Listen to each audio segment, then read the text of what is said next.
Good morning. আজকে রবিবার, এখন 7:45 বাজে সকাল। এই 7:30 নাগাদ ঘুম থেকে উঠেছি। আপনাদেরকে একটু বাইরেটা আমাদের শেয়ার করে দেখাই, কারণ কালকে রাতে প্রচণ্ড ঝড় বৃষ্টি হয়েছে বিদ্যুৎ চমকে। ঠাকুর ঘরে এতদিন পর্দা লাগাইনি, এটা ঠাকুর ঘর ছিল, তো এত তাপ আসে রোদের, সে কারণে পর্দা লাগিয়ে দিয়েছি, যাতে অন্তত রোদটা একটু কম আসে বা রোদের তাপটা একটু কম আসে। কাঁচগুলো পুরো ধুলোবালিতে নোংরা হয়ে গেছে। আমি ইচ্ছে করেই পরিষ্কার করছি না কাঁচগুলো, কারণ যে হারে ঝড় বৃষ্টি হচ্ছে এখানে, কাঁচগুলো পরিষ্কার করে লাভ নেই। বাহ, বাইরেটা বেশ ঠান্ডা। এই দেখুন অবস্থা, গাছ পড়ে গেছে, এই গাছে লঙ্কা হয়ে আছে। ও বাবারে,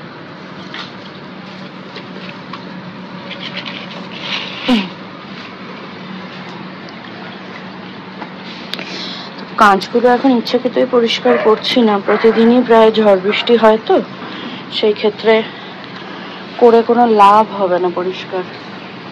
এই গাছে বেশ কিছু লঙ্কা হয়েছিল, সেগুলো পড়ে যায়নি তো? না, সেগুলো আছে। এই গাছটাকে সেদিন মা বারান্দা ঝাড়তে গিয়ে রাগের চোটে ঝাড়ু দিয়ে বাড়ি মেরেছে, তারপরে এটাতে লঙ্কা হয়েছে। আমার মাসি এই কাজটা করতেন। কোনো একটা গাছ পুঁতলেন, অনেক দিন ধরে হয়তো অপেক্ষা করছেন, সেটাতে কিছু হচ্ছে না ফল ফুল, তারপরে হঠাৎ করে রেগে গিয়ে একদিন এমন, মানে উঠোন ঝাড়তে ঝাড়তে এমন ঝাড়ু দিয়ে একটা বাড়ি দিতেন যে তুই গাছে মানে ফল ফুল হবি তো হ, আর না হলে থাকিস না। ব্যাস, তারপরেই সেই গাছে ফুল আর ফল হতো। এবার তারপর থেকেই না ওটা আমরা সবাই ফলো করি, এবং দেখেছি ওটাতে বেশ কাজ দেয়। এটাতেও ফুল দেখুন ভরে আছে লঙ্কা গাছটাতে, এটাতেও হচ্ছিল না, ওই ঝাড়ুর বাড়ি খাওয়ার পরে হয়েছে।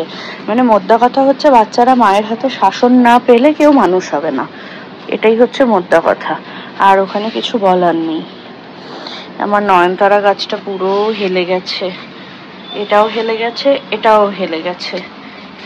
আর এই দেখুন কতগুলো অপরাজিতা হয়েছে।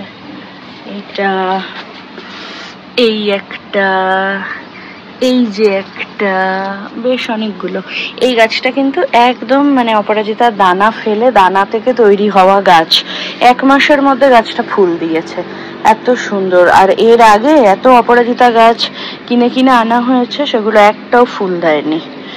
আর আবার কুমড়ো গাছ লাগানো হয়েছে আমাদের, এই দেখুন প্রচুর শাখা প্রশাখা বিস্তার করছে, ওই যে, এই যে।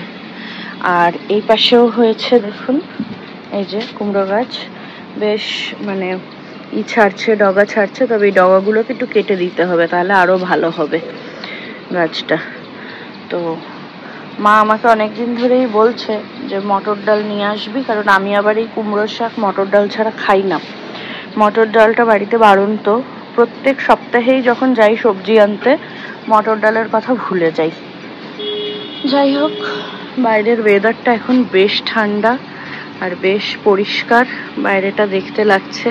না হলে এই জায়গাগুলো তো পুরো ধুলোময় লাগে দেখতে, পুরো মনে হয় যেন ধোঁয়া উঠছে, এতটাই ধুলো এই শহরটাতে। মানে সত্যি এত ধুলো না, কি বলবো। আর এখানের এই শহরে, মানে এই শহরের সবকিছু ভালো, কিন্তু একটা যেটা মহা বিপদের একটা বিষয়বস্তু, সেটা হচ্ছে এই শহরের মানুষের গাড়ি চালানো। হরেবল এক্সপিরিয়েন্স পুরো। আর বেশি কিছু বলবো না এই ব্যাপারে। যাদের এক্সপিরিয়েন্স করার ইচ্ছে, অবশ্যই নিজের পার্সোনাল ভেহিকেল নিয়ে এই শহরে এসে জাস্ট বেশি দিন না, 10টা দিন কাটিয়ে যাবেন, বুঝে যাবেন। দারুণ, মানে কি বলবো, দারুণ এক্সপিরিয়েন্স হবে আপনাদের। গাড়ির কি হবে সেটা বলতে পারছি না, তবে আপনাদের এক্সপিরিয়েন্স দারুণ হবে। গাড়ির নিশ্চয়ই ইন্স্যুরেন্স করা আছে, ইন্স্যুরেন্স করিয়ে নিয়েই আসবেন, এটুকু বলে দিলাম। রাত 11টা বাজে, গেছিলাম আমরা শপিং করতে। শপিং এর মধ্যে কি কি না, আম। আর সেই আমের ক্রেজ হচ্ছে পাপড়ি, ছোটবেলাকার প্রিয় আম হিমসাগর।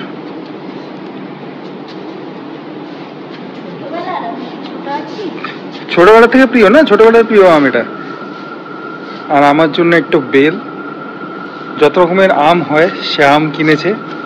কিন্তু এখন যখন জানতে পেরেছে এখানে হিমসাগর পাওয়া যাচ্ছে, সব আম বাদ, যতদিন গরমে আম পাওয়া যাচ্ছে এখানে। পাপড়ি হ্যাপি। পাপড়ি যতই হেডেক ছিল না কেন আজকে, ওই হেডেক নিয়েই চলেছে, বলছে হ্যাঁ চলো আম পাওয়া যাবে না, কালকে সব শেষ হয়ে যাবে। অথচ দুপুরবেলায় ওখানেই গেছিলাম আম আনতে, কিন্তু পাইনি। বাড়িতে ঢোকার সঙ্গে সঙ্গে বললো আম এসে গেছে, চলে আসুন। ঘুম থেকে উঠে মেসেজ দেখে আমাকে তাড়া দিচ্ছে কি চলো চলো আম শেষ হয়ে যাবে। অবশেষে আম পাওয়ার পরে সে বলছে হেডেক আছে কিন্তু এটা পাওয়া গেছে, এখন আমি ফিট। আর আমাদের সঙ্গে সঙ্গে আরেকজন চলেছে খাওয়া দাওয়া বাদ দিয়ে, সে হচ্ছে মিস ব্রাউনি। মিস ব্রাউনির চোখে ঘুম নেই, ও খালি খিদু পেয়েছে, সারাদিন বেরোবে, ঘুরে বেড়াবে। তোমার খিদু পেয়েছে? স্পিক। খিদু পেয়েছে মাম্মা? বলো।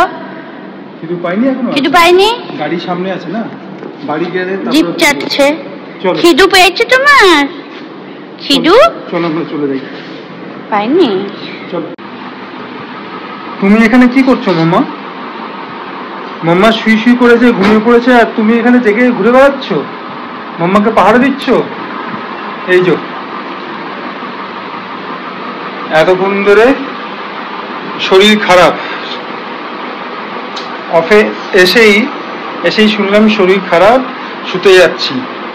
মাঝখানে একটা বেজে উঠলো মেসেজ, সেই মেসেজের খবর পাওয়া গেছে কি আম এসছে বাবার হিমসাগর। এই শরীর খারাপ নিয়ে সে ছুটেছে খেয়ে দিয়ে উঠে হিমসাগর আম আনতে। যাবো করে শরীর দিচ্ছে না। সে রাত্রি 1:30টার সময় গাড়ি নিয়ে বেরিয়েছে, 1.5 ঘন্টা ট্রাফিকে পড়ে গাড়ি চালিয়ে সে এখন এসে আর কাহিলে শুয়ে পড়েছে। এই হচ্ছে এন্থু আম আনার। কি আর বলবো, শরীর দিচ্ছে না কিন্তু আম। আর তার সঙ্গে ছুটেছিল এই আরেকজন ছোট জন। খাওয়ার সময় হচ্ছে 9টা, কিন্তু ও 9টা হোক কি আর কিছুই হোক, খাওয়া দাওয়া বাদ দিয়ে ও ঘুরতে যাবে, বাইনা তার। এই দেখুন, গতকাল রাত তখন প্রায় 8:30 বেজে গেছে, তখন আমি ছুটেছি সবজিওয়ালার কাছে আবার এই আম আনতে। ফোন করেছে আমাকে যে দিদি হিমসাগর এসেছে, নিয়ে যান এসে।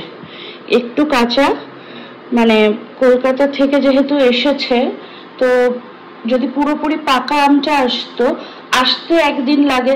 এবার আসতে পুরো বন্ধ অবস্থাতে গরমে কিছুটা পেকে যেত, তারপর সেখান থেকে এদের কাছে আসা এবং তারপর এরা পরের দিন সেল করা, তো বলছে পুরোটাই পেকে নষ্ট হয়ে যেত, মানে পাকা আম পুরোটা আসলে পরে এটাই হতো সমস্যা। সেই কারণে কাঁচা আমটাই এসেছে। মানে কাঁচা মানে এগুলো না পুরো তৈরি হওয়া আম, জাস্ট গাছ থেকে মানে ওই পাকার আগের মুহূর্তে নামিয়ে নেওয়া। এগুলোকে চালের ড্রামে রেখে দিলে বা কোনো কাগজে মুড়ে রেখে দিলে খুব সুন্দর পেকে যায়। তো আমিও মানে ছোটবেলা থেকে বাবাকে দেখতাম, অনেক সময় বাবা এই ধরনের আম আনতেন, এনে বাড়িতে ঝুড়ির মধ্যে করে খবরের কাগজ দিয়ে পেঁচিয়ে খাটের তলায় রেখে দিতেন। আস্তে আস্তে একটা করে আম পাকতো, আর সেইভাবে 1-2 করে খাওয়া হতো। কারণ পাকা আম একসাথে যদি এতগুলো রেখে দেওয়া হয় বাড়িতে, সেটা তো একসাথে পুরোটা খাওয়া যাবে না, এবং সেটা তখন নষ্ট হবে, ওভার রাইপ হয়ে গিয়ে ব্যাপারটা নষ্ট হবে। তো সকালে একবার সবজির দাদা ছবি দিয়েছিলেন, আমি গেছিলাম সকালে ব্রাউনিকে স্নান টান করিয়ে, ওই দিকেই যাই আমি ব্রাউনিকে স্নান করানোর জন্য নিয়ে, তো সেগুলো করে দোকানে গেছিলাম সবজি নিতে। তখন বললেন যে আমরা আম ফেরত পাঠিয়ে দিয়েছি, ওরকম আম দিয়েছে। তখন আমি বললাম যে কেন ফেরত পাঠিয়ে দিয়েছো, ওই আমটাই তো ভালো হতো, রেখে 2 দিন মানে 2 করে পাকিয়ে খাওয়া যেত সুন্দর। তারপরে জানি না কি হয়েছে না হয়েছে, বাড়িতে ঢুকেছি তখন বাজে 2টা না 2:30। তারপর দেখছি 3:30টার সময় ফোন করেছে যে দিদি আম পাওয়া গেছে, আম এসে গেছে, আপনি নিয়ে যেতে পারেন এসে। আমার তো এত মাইগ্রেনের মাথার যন্ত্রণা, কালকে আমি টিকতে পারছি না, এত যন্ত্রণা হচ্ছে। কিন্তু কানে ঢুকেছে যে হিমসাগর এসেছে। আমি 10 বছর বম্বেতে হিমসাগর পাইনি, এখানে দিল্লি এনসিআরে এসে আমি হিমসাগর পাচ্ছি হাতের কাছে, আর সেটা কি ছেড়ে দেওয়া যায়? ওই 8:30 বাজে তখন আমি উঠে রেডি হয়ে বলেছি চলো বেরোই। বেরিয়ে গেছি। কালকে আমি জম্মের ট্রাফিক পেয়েছি রাস্তায়, ওই রাস্তাতে এত ট্রাফিক আমি পাই না এর আগে কখনো। কালকে কি কারণে এত ট্রাফিক ছিল জানি না। সে সব কিছু করে পৌঁছেছি ওনার দোকানে, তখন অলরেডি এই কটাই আম ছিল, বাকি সব বেরিয়ে গেছে। তো এখানে আরো 3 পিস আম কম আছে, একটা পিস এনেই ঠাকুরকে দিয়েছি, আর বাকি 2 পিস চালের ড্রামে ঢুকিয়ে রেখেছি পাকানোর জন্য। তো 3 পিস আম এখানে কম আছে, আমি 3.5 কিলো আম পেয়েছি, আমি নিয়ে চলে এসেছি। সাইজটা তো ভীষণ সুন্দর, সবচেয়ে বড়টা ঠাকুরকে দিয়েছি। আর বাকিও যে সাইজগুলো দেখুন, মানে এত সুন্দর সাইজ এই হিমসাগরের, কি বলবো। তবে আমাকে বলেছে দিদি জানাবেন কেমন হলো খেতে, বললাম সব জানাবো, আগে আম পাকুক, আগে খাই, তারপরে জানাবো। সাইজে তো পাশ করে গেছে, কিন্তু টেস্ট আর গন্ধ সেগুলো আমি অবশ্যই জানাবো। যে এটা হচ্ছে কাঁঠালি কলা, এটা কিন্তু কাঁচা কলা নয়। এটাও এরকম পুরোপুরি প্রিপেয়ার হয়ে যাওয়ার পর শুধু পাকার আগের মুহূর্তে এটা নামিয়ে নেওয়া হয়, কারণ কলা একবারে রাখলে পেকে যায়, এনারা তো ফানা ধরে নামায় না, তো ওটা বিক্রি করতে অসুবিধা হবে, একসাথে তো সবটা পচে যাবে, সবটা তো আর বিক্রি হয় না। তো আমি এরকম নিয়ে এসে আমি এখান থেকে দুটো করে খুলে চালের ড্রামে রাখি, পেকে যায়, তারপর সেটা ব্রাউনিকে দেওয়া হয়, আমরা খাই। আর কখনো কখনো চালের ড্রামে দেইও না, আমি এইভাবেই ওপেন ফেলে রাখি, কোনো কাগজে মোড়াই না, কাগজে মোড়ালে তাড়াতাড়ি পেকে যাবে বলে এইভাবেই ফেলে রাখি। এইভাবেই আস্তে আস্তে এটা পাকতে থাকে, একটা দুটো করে যেরকম দরকার সেরকম ভাবে খেতে থাকি। তো আমগুলোও তাই করব। আমগুলোকে আমি রেখেছি এইরকম একটা অনলাইনে জিনিসপত্র আনাই, সেটার একটা ব্যাগে আমি রাখছি, তবে এর মুখ বাঁধবো না, এর মুখ বাঁধলে কিন্তু এগুলো সবগুলো একসাথে পেকে যাবে।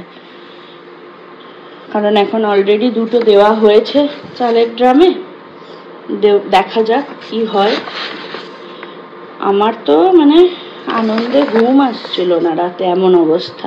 তারপরে মাঝরাতে দেখি সে কি পাগলের মতো বিদ্যুৎ চমকে বৃষ্টি, বিদ্যুৎ চমকানোর আওয়াজে তো মানে মাঝে মাঝে ভয়ই লাগছে, মনে হচ্ছে এই বোধহয় ঘরে ঢুকে গেল পুরো।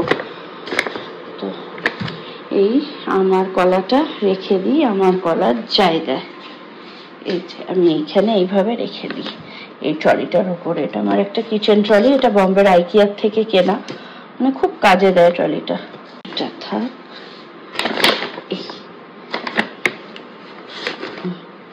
ব্যাস এরকম থাক, মুখটা আর বাঁধবো না, এবং খোলা থাক হাওয়াতে, আর এটাও খোলা থাক, আস্তে আস্তে পেকে যাবে।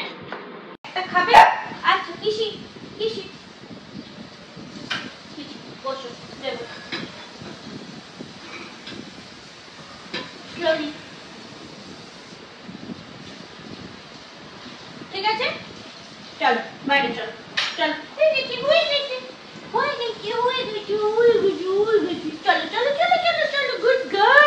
সব মিলিয়ে আজকের ভিডিওটা আপনাদের কেমন লাগলো আমাকে অবশ্যই কমেন্ট করে জানাবেন। যদি ভালো লাগে একটা লাইক করে দেবেন, আর বাউন্ডুলে বংস চ্যানেলটির পাশে থাকার অনুরোধ করছি সকলকে।